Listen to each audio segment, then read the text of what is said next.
अस्सलाम वालेकुम वरहमतुल्लाहि वबरकातुहू। दोस्तों आउं आहियां अली हसन अब्बासी ऐं मां जेकॾहिं मुंहिंजो चैनल पहिरियों दफ़ो ॾिसी ऐं ॿुधी रहिया आहियो त बराए महिरबानी मुंहिंजे चैनल खे सब्सक्राइब कंदा, बेल आइकन खे क्लिक कंदा ऐं जेकॾहिं मुंहिंजी ऑडियो पसंदि अचे त उनखे लाइक कंदा ऐं कमेंट बॉक्स में पंहिंजी राय खां आगाह कंदा। किताब जो नालो आहे हिकिड़ी मिलंदी आहे ज़िंदगी। जियापे जे जाखोड़ में सुंदरता जूं 51 कहाणियूं। सिंधीकार महमूद मुग़ल, छपाईंदड़ अमरता पब्लिकेशन हैदराबाद, फरवरी 2021। सिर्फ़ हिकु भेरो मिलंदड़ हयाती मुतर्जुम पारां। हयाती घणा भेरा मिले थी ऐं केतिरी मिले थी? आम सवाल जे लिफ़ाफ़े में लिखियल पर्चीअ में कहिड़ो जवाबु लिखियलु थी सघे थो? उहो ई त हयाती हिकिड़ो भेरो ई मिलंदी आहे ऐं केतिरीअ जी ख़बर वञण खां पोइ ॿियनि जे वात ते हूंदी आहे। माण्हू पाण त कॾहिं सम्झी ई न आहे सघियो त संदसि उमिरि ज़मीन जे हिन ॻोल्हे ते मुकमिल रिदा ओढ़े केतिरा रूप मुकमिल कंदी। छा तमामु आहे। परूलियल बि आहे पर परूलजी बि न आहे सघी। वक़्त खे असां विरहायो त खणी टिनि हिसनि में आहे, माज़ी, हाल ऐं मुस्तक़बिल। पर उहो किसो बि सम्झी वठो त मुस्तक़बिल जी ख़बर न आहे, हाल रहे कोन थो, हिकु पल जे हज़ारे हिसे में माज़ी बणिजी थो वञे। कागज़ ते ही कलम जेकी सिटूं लिखे पियो से सभु माज़ी बणिजंदियूं पियूं वञनि। हाणे जॾहिं रहणो ई माज़ीअ में आहे त पोइ छो न उन माम खे परूलण जी कोशिशि कई वञे। हज़रत अली करमुल्लाह वज अकुल जी वसफ़ इनायत कंदे फ़रमाइनि था, पंहिंजे माज़ी ऐं तजुर्बे खे यादि रखणु कुल आहे। हिकिड़ी मिलंदी आहे ज़िंदगी। अहिड़ो ई हिकु ज़ार आहे जेको वक़्त ऐं तजुर्बे अकुल जी सूरत में असां ताईं वधायो आहे। अहसासनि जे दुनिया खे अखि जे पाणीअ जे ओभर ताईं आणण जी कोशिशि आहे त जीअं हिकु भेरो मिलियल हयातीअ में माज़ी ऐं तजुर्बे खे यादि रखंदे अकुल जी जोड़जक में इंसानी सलूक जे हवाले सां का शर्मिंदगी शामिल न हुजे। ही तर्जुमा हयातीअ जे गुज़ारण जे सलूक जी तर्जुमानी कनि था। दिलि जी दरी खोले विया त पोइ साफ़ पइजी वेंदो। करीम मिठड़ो रब अव्हांखे दामे दरमे करमे सुखने सिर्फ़ु पंहिंजो मोहताज रखे ऐं असां ऐं अव्हां जो सलूक इंसानी हयातियुनि में मिसाली हुजे। आमीन। आबाद सलामत हुजो। सेविस्तान हाउस, सोसाइटी जामशोरो, 25 जनवरी 2021 ईस्वी। महमूद मुग़ल। कहाणी मुंहिंजा पुटड़ा। मां ही सभु कुझु 3 सबबनि जे करे तो ॾांहुं लिखी रहियो आहियां। पहिरियों, ज़िंदगी नसीब ऐं हादसनि जी का अॻकथी कोन्हे करे सघिबी। कंहिंखे बि ख़बर कोन्हे त हू केतिरो जीअंदो। कुझु लफ़्ज़नि जो जल्दी चवण ई चङो हूंदो आहे। ॿियो, मां तुंहिंजो पीउ आहियां। जे मां तोखे उहो सभु कुझु न ॿुधाईंदुसि त केरु ॿुधाईंदो। टियों, जेकी कुझु लिखंदुसि उहो मुंहिंजो ज़ाती कसारो तजुर्बो आहे जंहिंखे ॼाणण खां पोइ थी सघे थो त तूं अनीक अजायनि ॾुखनि खां बची वञी। पंहिंजे हयातीअ जे सफ़र में ई सभु यादि रखिजे। अलिफ़, जेके तोसां चङा न आहिनि उन्हनि सां वेर न रखिजांइ। तोसां ठीकु हलणु सिर्फ़ु मुंहिंजी ऐं तुंहिंजे माउ जी ज़िमेदारी आहे। असां खां सवाइ ॿिए कंहिंजे बि कुल्हे ते उहो ज़िम्मो न आहे। जेके तोसां चङो हलनि था उहे तो लाइ ख़ज़ाने जा आहिनि ऐं उन्हनि जो शुक्रगुज़ार रहिजे। उहो बि एहतियात कजांइ त हर कंहिं वटि हर कंहिं कम लाइ को न को मुहरिक ज़रूरु हूंदो आहे। जेको माण्हू तोसां चङो आहे त उनजो इहो मतिलबु हरगिज़ न आहे त हू को तोखे पसंदि थो करे। एहतियात कजांइ ऐं तकड़ में खेसि पंहिंजो सचो दोस्त न सम्झजांइ। बे, कुझु बि ग़ैर मुतबादिल न आहे। दुनिया में का बि अहिड़ी शइ न आहे जेका तो वटि सदा ई रहे।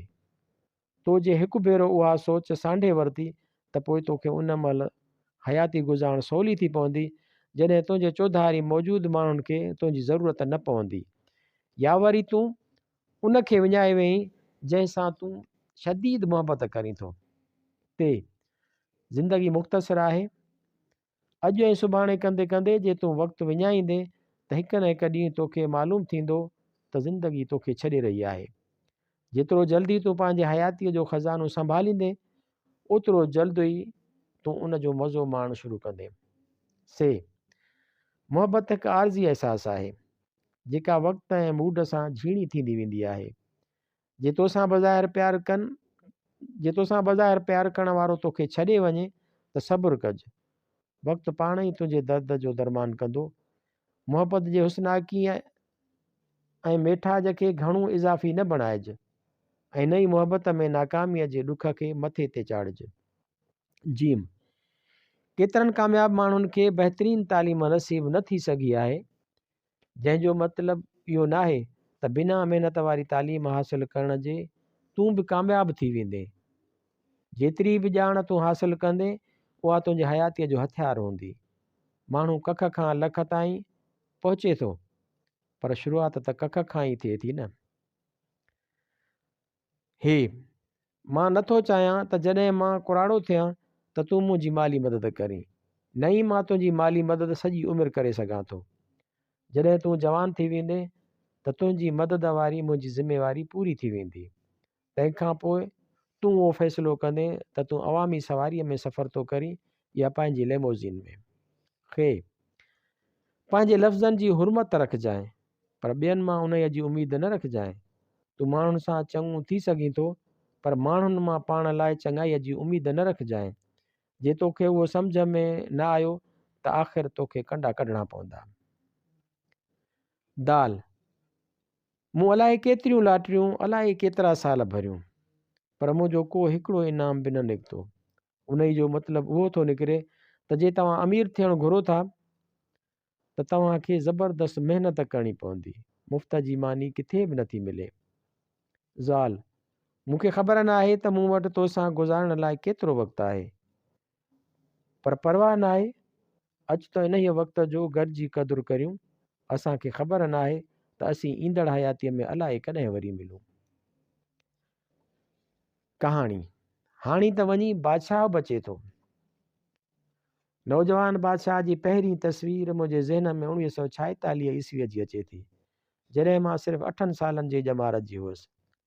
शहनशाह उन ॾींहुं आज़रबाईजान मां वापसि मोटंदे तहरान मां लंघण वारो हो।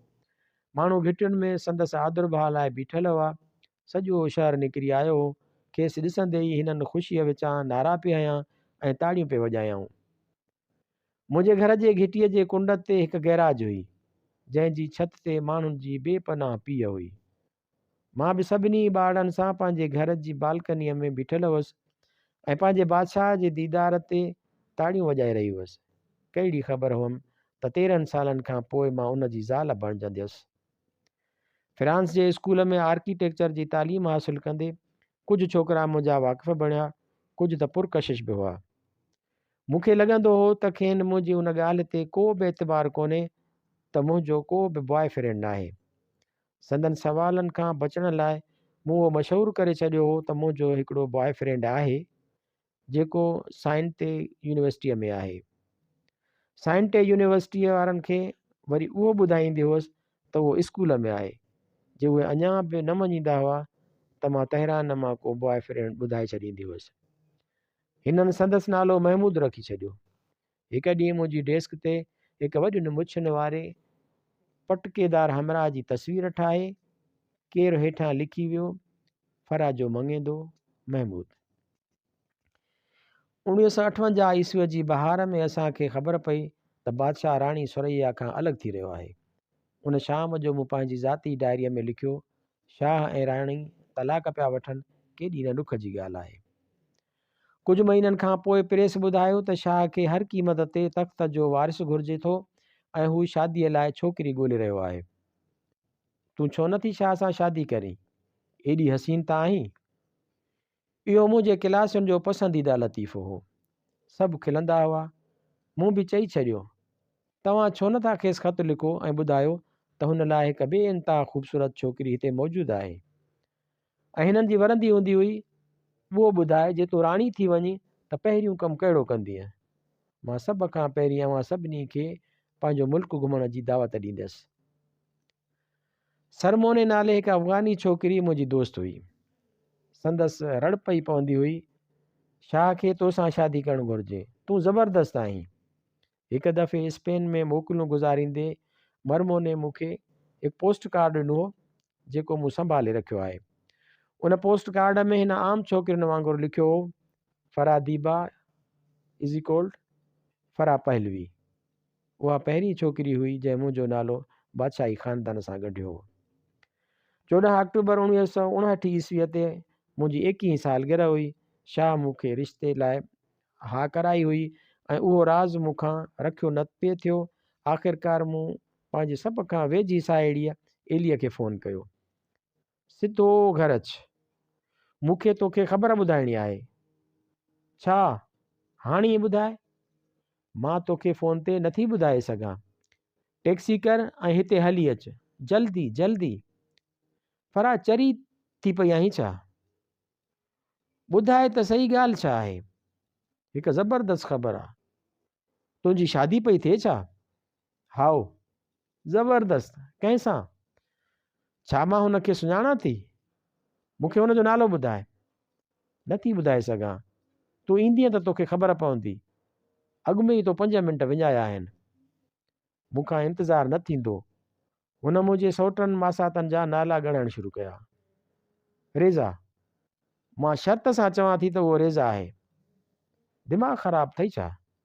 रेज़ा त मुंहिंजो भाइरनि वांगुरु आहे। कामरान। वरी सोच। परवेज़, यहिया। न को परवेज़ न यहिया। आख़िरकार जेतिरा नाला खेसि सुञापे से सभु वठण खां पोइ हुन खिलंदे चयो, बसि हाणे त वञी बादशाह बचे थो। हा उहो ई आहे। हिन खां रिसीवर छॾाइजी वियो। कुझु देरि त वातां कुझु बि न पियो निकितुसि। फराह पहलवी जी आत्मकथा इंड्यूरिंग लव तां तर्जुमो कयल। कहाणी नांगिण जो गुण। मुंहिंजे हयातीअ में क़ाबिल ज़िक्र वाक़िअनि जो गिराफ़ अजीब रहियो आहे। कॾहिं त तमामु मथाऊं ऐं कॾहिं त बिल्कुलु बि उन जी ख़बर ई नथी पवे त कहिड़े किनारे ते पहुतल आहे। मां जो पहिरें ॾाके ते पेर रखंदे 97 ताईं वञी पहुतुसि, उहो 98 ते कीअं नांग जे मुंहं में अची वरी ॿुड़ीअ ते पहुची वियो। सभु कुझु ख़्वाब जहिड़ो आहे। चार्ली चपलन जॾहिं पंहिंजी फिल्म लाइमलाइट्स जी बेपनाह कामयाबीअ खां पोइ रूम आयो ऐं इटलीअ जी हुकूमत खेसि शर्फ़ महिमानी बख़्शियो त हुन फुरोरोमानो में पंहिंजी मुख़्तसिर तक़रीर सां अवाम आॾो सिर्फ़ु पंहिंजी हिकु झलक ॾेखारण जी इजाज़त ॾिनी हुई। माण्हू मथसि मुआपे, सोखेन उहा खनपल जी झलक बि मंज़ूर हुई। चार्ली चपलन रूम आयो त ऑफिसुनि में मुलाज़िमनि पंहिंजी मर्ज़ीअ सां मोकल कई। बसि हर हंधि संदसि ॻाल्हि हुई। मां विया वेंतो तां लंघी रहियो हुउसि त मूं हिकिड़े हुजूम खे पाण ॾांहुं ईंदे ॾिठो। मर्दनि ऐं औरतुनि जे उन चरे हुजूम में चार्ली चपलन हिकु ॾिनल कुए वांगुरु डोड़ी रहियो हो ऐं खेसि ॿाहिरि निकिरण लाइ जाइ न पिए मिली। मुंहिंजो पंहिंजे महबूब एक्टर खे उन हाल में ॾिठो त सट ॾेई हुजूम जे अंदरि पहुची खेसि पंहिंजे ॿाहुनि में भरे वरितुमि ऐं हर हालत जो मुक़ाबिलो करण लाइ तयारु थी वियुसि। पंहिंजे हिकु हिमायतीअ खे ॾिसी खेसि हौसलो थियो ऐं हुन घुटियल आवाज़ में होटल होटल चयो ऐं पंहिंजे होटल ॾांहुं इशारो कयईं। हुन हुजूम में हिकु सघारो अटालियन जवान बि अची वियो ऐं हुन बि मुंहिंजो हथु झले वरितो। हाणे जॾहिं असां ॿथी वियासीं त चार्ली चपलन खे वधीक हिमत थी। असीं खेसि बहिफ़ाज़त होटल वठी आयासीं। हुजूम होटल जे ॿाहिरां बीठो त हुन ॾकंदे ॾकंदे असांजा थोरा मञा ऐं नाला पुछियईं। अटालियन जो नालो सालो तोरे हो। चार्ली चपलन असां ॿिन्हिनि जा थोरा हर हर अदा कंदे चयो, सुभाणे शाम जो 5 वॻे मूं सां चांहि पीजो, मुंहिंजी इज़त थींदी। पोइ हुन मुंहिंजो नालो वाज़ियो वरितो। ॾिस अशफ़ाक़, विसारजांइ न, सुभाणे शाम जो 5 वॻे, न त मां वरी कंहिं कम में फासी वेंदुसि। ऐं हा, सालो तोरे तूं बि यादि कजांइ। एॾो वॾो एज़ाज़ असांजा त वात ई पटिजी विया हुआ। ॿिए ॾींहुं असीं 4:45 वॻे होटल पहुतासीं त ख़बर पई चार्ली चपलन अतालवी एक्टरनि खे ख़िताब करे रहियो आहे। असां चयो खेसि ॿुधायो, हू पाण ई ॿाहिरि अची वेंदो। सेक्रेटरीअ चयो उहो नामुमकिन आहे, हिन पल हुन सां ॻाल्हि ॿोल नथी करे सघिजे। मूं चयो हुन ताईं असांजी चिठी पहुचायो, वरंदी मिली इंतज़ारु करियो, अहिड़ो कुझु असीं करे नथा सघूं।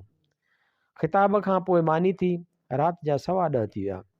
असीं ईअं ई लाउंज में वेठा रिसाला ॾिसंदा रहियासीं।